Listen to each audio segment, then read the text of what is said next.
Teja Sajja and Manchu Manoj latest movie Mirai. ఈ రోజు థియేటర్లో రిలీజ్ అయిన ఈ మూవీ ఎలా ఉందో ఈ రివ్యూలో చూద్దాం. సూపర్ హీరో సినిమాలు మనకు చాలా తక్కువనే చెప్పుకోవచ్చు. ఎంతైనా మనం సూపర్ హీరోస్ అంటేనే Avengers, super man, Batman, spider man, he man ఇలా ఉంటారు. ఈ మధ్యకాలంలో కొంతమంది లేడీ సూపర్ ఉమెన్ క్యారెక్టర్స్ కూడా వచ్చాయి. అయితే ఇండియాలో మాత్రం చాలా తక్కువ అలాంటివి అని చెప్పుకోవచ్చు. అయితే ఈ కథలన్నీ కూడా మన భారతీయ ఇతిహాసాలు, పురాణాల నుంచి స్ఫూర్తి పొంది తీసినవే. కానీ ఇవన్నీ మన వాళ్ళకంటే విదేశీయులు ఎక్కువగా వాడుకున్నారు. బట్ ఈ మధ్య కాలంలో వచ్చిన ట్రెండింగ్ ఏంటి అంటే మన ఇతిహాసాలని బేస్ చేసుకొని సూపర్ హీరోలు సినిమాలు తీస్తున్నారు. మొన్న మధ్య వచ్చిన హనుమాన్ మూవీ ఎంత హిట్ అయిందో మనందరికీ తెలుసు.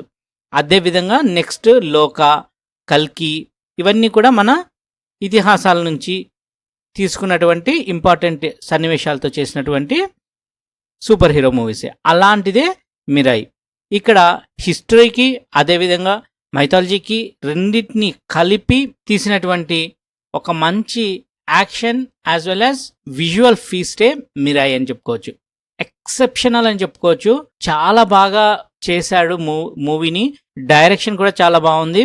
ఇక విజువల్స్ అయితే చాలా చాలా బాగున్నాయి. ఫస్ట్ హాఫ్ అంతా చాలా చాలా సూపర్బ్ అని చెప్పాలి.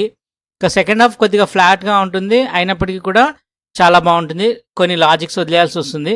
విఎఫ్ఎక్స్ వర్క్ చేసింది మన హైదరాబాద్ టీము, అది కూడా తక్కువ బడ్జెట్లో. అంటే అస్సలు నమ్మలేము.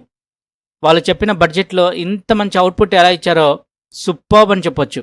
ఒక విజువల్ వండర్ని ఖచ్చితంగా చూసి ఎంజాయ్ చేయాల్సిన మూవీ. అయితే సోషల్ మీడియాలో వైబ్స్ ఉన్నాయి బేబీ అనేటటువంటి బాగా పాపులర్ అయింది. బట్ అయితే ఆ సాంగ్ మూవీలో లేకపోవడం చిన్న బాధ కలిగిస్తుంది. కొంచెం లాగ్ ఉంది మూవీలో.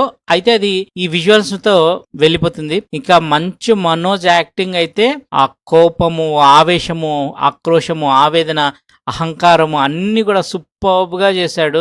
అసలు విలన్ అయినా హీరో అయినా నేను ఏదైనా సూపర్గా చేస్తానని చేశాడు మనోజ్. మూవీలో చేసిన ప్రతి ఒక్కరు కూడా చాలా బాగా చేశారు. ఇంకా బీజిఎం అయితే ఎక్సెప్షనల్ అని చెప్పుకోవచ్చు. కొన్ని సీన్లలో బీజిఎం అదిరిపోయింది అనుకోవచ్చు. సో ఇంకొకటి, ఇందులో సెకండ్ పార్ట్ 2కి కూడా ఒక లీడ్ ఇచ్చి వదిలారు. ఆ లీడ్ని నేను ఇక్కడ చెప్పకుండా మీరు మూవీలో చూస్తేనే బాగుంటుంది. సూపర్ పవర్స్, మెరుపులు, ఆ స్పెషల్ ఎఫెక్ట్స్, ఆ గద్ద వచ్చే సీన్లు, అదేవిధంగా రాముని చూపించే సీన్ అయితే ఏమి, కళింగ యుద్ధాన్ని చూపించే సీన్ ఏమి, అన్నీ కూడా గూస్ బంప్ తెప్పిస్తాయడంలో ఆశ్చర్యం లేదు. మొత్తానికి ఒక మంచి మూవీని సిల్వర్ స్క్రీన్ మీద ఖచ్చితంగా చూసి ఎంజాయ్ చేయాల్సిందే.